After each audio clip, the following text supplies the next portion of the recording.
Olá, tudo bem com vocês? Estou aqui novamente, professora Elívia Soares, professora de língua portuguesa. Na aula anterior, nós estudamos sobre verbo intransitivo e verbo transitivo. Na aula de hoje, vamos estudar mais um pouquinho sobre a gramática normativa. Então, prestem atenção, se concentrem mais uma vez nesta aula para que vocês possam aprender e assimilar esse conteúdo. Tempos verbais. Esse é o nosso conteúdo de gramática normativa. Para a gente iniciar, vamos ler uma tirinha, tá bom? Búgio, o pai. Pai, aprendi na aula de matemática que algoritmo é um modo de fazer uma coisa. Ah, é por isso que você está todo pimpão, querendo um videogame novo, né? Sim! Então me mostre um algoritmo para você tirar boas notas. Será que existe um algoritmo para enganar os pais? Você é filho, com certeza encontrará uma sequência finita de regras que permite resolver este problema. O que ele quis dizer com isso? Nada de videogame. Gente, então você observa que o macaquinho ele estava tentando enganar o pai, que ele não aprendeu esse conteúdo. Nessa tirinha, nós vamos analisar as ações das personagens. Vamos lá, porque você vai entender que as ações, estados, fenômenos naturais representam os verbos, se eles estiverem conjugados em determinado tempo. Vamos lá, no primeiro quadrinho, vamos analisar essa fala. Pai, aprendi na aula de matemática que algoritmo é um modo de fazer uma coisa. Observem, gente, a palavra destacada. Aprendi. Aprendi é uma ação que está em determinado tempo. Eu aprendi. Os principais tempos são presente, passado e futuro. No caso, eu aprendi indica que tempo. Você observa que é uma ação que já ocorreu, que já aconteceu. Então, se trata de passado. Na gramática normativa, nós chamamos o passado de pretérito. Agora, vamos analisar outra fala do primeiro quadrinho. A fala do pai para o filho. Ele diz assim, é por isso que você está todo pimpão. Observem, gente, a forma verbal destacada. Está. Está representa o estado do macaquinho. Ele está todo pimpão. Só que esse estado do macaquinho, observem que se refere a um estado que ele está naquele momento, no momento em que o pai fala. Logo, quando algo ocorre no momento da fala, o estado do sujeito, uma ação que o sujeito faz, dizemos que está no presente, que o verbo está no tempo verbal presente. Agora vamos analisar uma fala do terceiro quadro. Leiam comigo, no último retângulo. Com certeza, encontrará uma sequência finita de regras. Olhem a forma verbal, encontrará. O macaquinho ainda vai encontrar. Ele encontrará.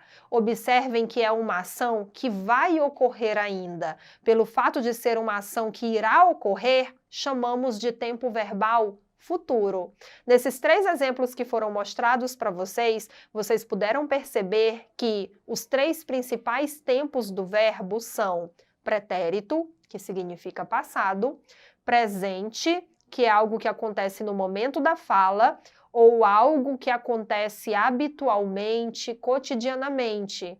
Como, por exemplo, eu como maçã. Não estou fazendo isso agora, mas é algo que eu faço de maneira habitual, no dia a dia. Chamamos de presente. E o futuro, como o próprio nome diz, é algo que ainda vai ocorrer. Porém, pessoal, não temos somente esses três tempos verbais. Nós temos mais tempos verbais. Esses três tempos, pretérito, presente e futuro, são os tempos mais comuns. Vamos conhecer outros, tá? Vamos lá. Para a gente conhecer outros tempos verbais, nós vamos ler um texto. Nós temos que entender o verbo dentro do texto. quando as ações ocorreram, ocorrem, ainda ocorrerão, que você consiga identificar a forma verbal no contexto e observe que tempo verbal aquele verbo se encontra. Vamos lá. Furto de flor. Furtei uma flor daquele jardim. O porteiro do edifício cochilava e eu furtei a flor. Trouxe-a para casa e coloquei-a no copo com água. Logo senti que ela não estava feliz. O copo destina-se a beber, e flor não é para ser bebida. Passei-a para o vaso e notei que ela me agradecia, revelando melhor sua delicada composição. Quantas novidades há numa flor, se a contemplarmos bem? Quantas novidades há numa flor, se a contemplarmos bem? Sendo autor do furto, eu assumira a obrigação de conservá-la. Renovei a água do vaso, mas a flor empalidecia. Temi por sua vida, não adiantava restituí-la ao jardim, nem apelar para o médico das flores. Eu a furtara, eu a via morrer. Texto de Carlos Drummond de Andrade. Agora vamos analisar os trechos e as formas verbais desse trecho. O porteiro do edifício cochilava e furtei a flor. Gente, ele cochilava. Cochilava vem do verbo cochilar. O verbo cochilava indica passado, indica que o porteiro fazia aquilo. Só que esse passado é um passado que durou determinado tempo. Ele é um passado, chamamos de pretérito. Só que pelo fato de ter durado um período de tempo, então dizemos que é pretérito imperfeito. É o passado que ele se repetiu ou que ele se prolongou, que ele durou. Pretérito imperfeito. Vocês observem a terminação, ava. Quando tiver essa terminação, vá, essa desinência, então significa que está no pretérito imperfeito. Um passado que se repetiu ou um passado que se prolongou. Agora observem a forma verbal furtei. O porteiro do edifício cochilava e eu furtei a cor. Esse enunciador furtou a cor. Eu furtei. Observem que também é passado. Essa ação já ocorreu, a flor já foi furtada. Só que vejam que esse furtei, ele indica um passado concluído, acabado. Por isso, dizemos que está no pretérito perfeito, quando uma ação é concluída, acabada. Então, nós vimos agora que temos o pretérito perfeito e o pretérito imperfeito. Pretérito perfeito, ação concluída, acabada. Pretérito imperfeito, uma ação que no passado se repetiu ou se prolongou. Quer mais um exemplo de pretérito imperfeito? O exemplo, eu brincava no parque. A forma verbal brincava indica que é passado, eu fazia isso. Porém, o brincava indica que aquilo era recorrente, eu ia ao parquinho mais de uma vez brincar no passado.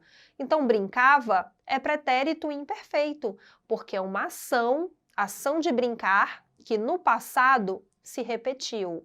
Chamamos de pretérito imperfeito. Agora vamos conhecer mais um tempo verbal, do pretérito também, do passado. Olha o exemplo, eu a furtara, eu a via morrer. Olha o furtara, furtara também indica passado. É uma forma que não usamos mais no dia a dia. Furtara, comera, fizera, bebera, permanecera. Essas formas verbais, elas eram mais usadas no século XIX, XX. Hoje utilizamos de outra maneira.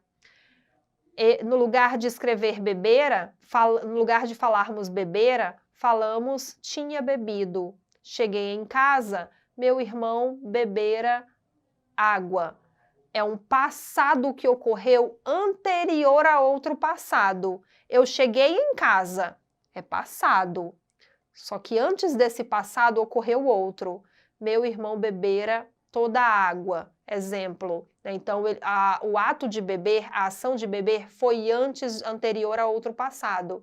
Dizemos na locução: cheguei em casa, meu irmão tinha bebido. Cheguei em casa, meu irmão tinha comido. Falamos na locução, tinha comido, mas que equivale a comera. Chamamos de pretérito mais que perfeito.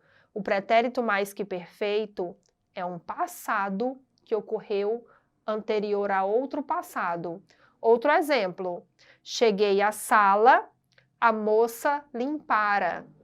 Cheguei à sala é passado. A moça limpara significa que antes desse passado de eu chegar, já havia ocorrido outra coisa. A moça limpara. Então, ela limpou antes de eu entrar. Chamamos de pretérito mais que perfeito. É a mesma coisa que cheguei à sala, a moça tinha limpado. Entenderam que nós temos os 3 tipos de pretérito? Perfeito, imperfeito e mais que perfeito. Agora, sobre o presente do indicativo. Exemplo: eu sou poeta. Eu sou é presente, significa algo que é comum a esse enunciador de ele ser poeta, mas o presente também indica uma ação habitual que ocorre cotidianamente ou algo que pode estar acontecendo agora. Eu estou dando aula. É algo que está ocorrendo no momento da fala. Gente, esses tempos verbais que nós estamos estudando, eles fazem parte do modo indicativo. O modo indicativo, ele exprime certeza. É preciso que vocês saibam que nós também temos o modo subjuntivo e o modo imperativo. O modo subjuntivo, ele expressa dúvida, incerteza. E o modo imperativo, ele expressa ordem. Estamos falando dos tempos do indicativo, quando expressa certeza. E para finalizarmos, temos 2 tipos de futuro. Temos o futuro do presente, que significa uma ação que certamente irá ocorrer. Olhem o exemplo: eu cantarei no Festival Cultural do Colégio. Eu cantarei. Essa ação certamente irá ocorrer. Eu irei cantar. Chamamos de futuro do presente. Agora, o outro futuro, para nós finalizarmos, é o futuro do pretérito. Indica fato que deve ocorrer se uma condição for atendida. Se eu terminasse a lição, poderia ir ao cinema. Olha, que é um futuro, poderia, mas que foi impedido por algo. Por isso que chamamos de futuro do pretérito. Hoje nós estudamos sobre alguns tempos verbais do modo indicativo: presente, pretérito perfeito, pretérito imperfeito, pretérito mais que perfeito, futuro do presente e futuro do pretérito. Eu espero que vocês assistam novamente a essa aula no portal Eduque Acre, para você internalizar melhor esse conteúdo. Muito obrigada!